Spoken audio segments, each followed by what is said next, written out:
Allez, bonjour à tous, je vous avais dit que je vous ferais une vidéo sur le Bitcoin ce soir, vu qu'il y a eu quand même une bonne journée, on fait quand même un plus 3, plus 4%, on est monté à plus 5%, là on corrige, mais voilà, on a quand même des choses intéressantes à dire. Déjà, on a validé ce W bottom qui s'est instauré en H4, hop, en 4 heures. Donc voilà, on voit un W bottom. On était en tendance baissière sur l'unité de temps H4, même H1, mais on est repassé en tendance haussière. Donc là, on voit qu'on avait ici un point plus haut.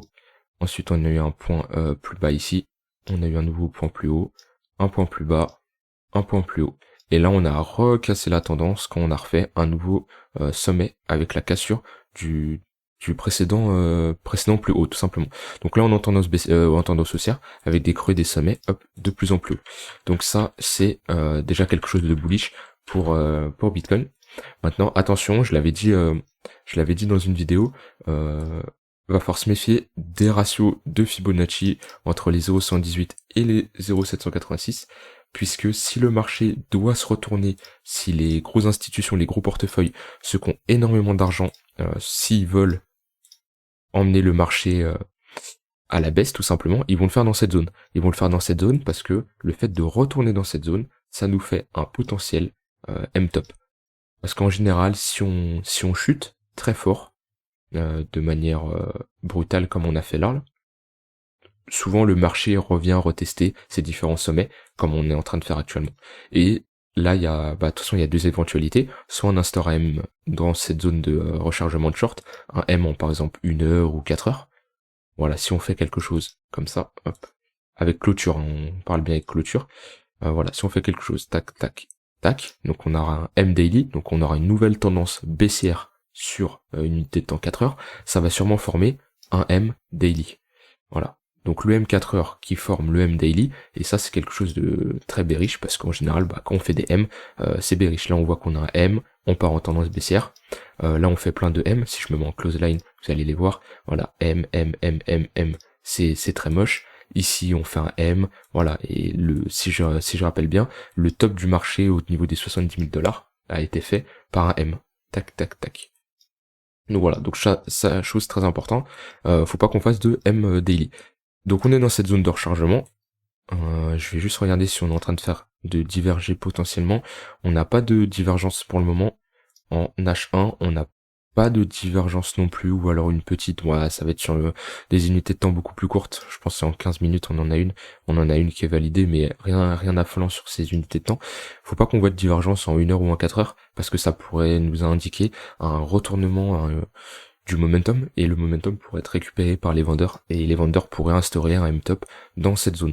Donc voilà, donc là on surveille ce qui se passe, on a une bonne journée, maintenant faut pas s'affoler, on valide, on attend la clôture ce soir, la clôture daily, on valide ce W en daily, voilà, qu'on voit si je me mets en close line plus facilement, et s'il est validé, on aurait des targets que je vais, hop, afficher, des targets théoriques, hein, avec les extensions de Fibonacci de ce W. On prend le point le plus bas et le milieu du W, on étend ça en haut, et on a voilà un niveau théorique au niveau des 1,118 qu'on a déjà atteint, et qu'on a fait pile, qu'on a atteint, il y a eu de la prise de profit, on voit vu que le marché s'est retourné, et on a un deuxième niveau de théorique au niveau des deux.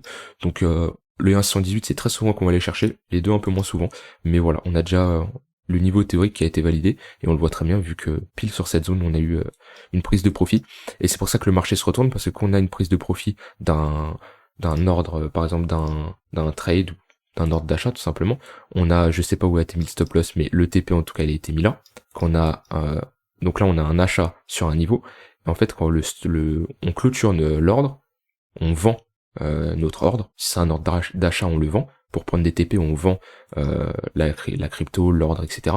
Et bah une vente, c'est une baisse au marché, parce que vous savez que ça marche avec la loi de l'offre et la demande. Et si vous vendez, s'il y a plus de ventes, et ben ça veut dire qu'il y a plus, la demande diminue, il y a plus d'offres, et du coup le marché se retourne. Donc voilà, c'est pour ça que quand il y a une prise de profit, en général le marché, alors c'est pas une baisse, là on est sur une petite correction.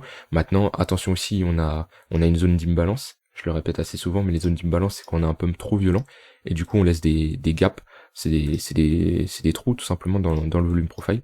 Donc là on a une zone d'imbalance. Si je place, hop, on voit, voilà, on voit qu'on a énormément de trous dans le volume profile.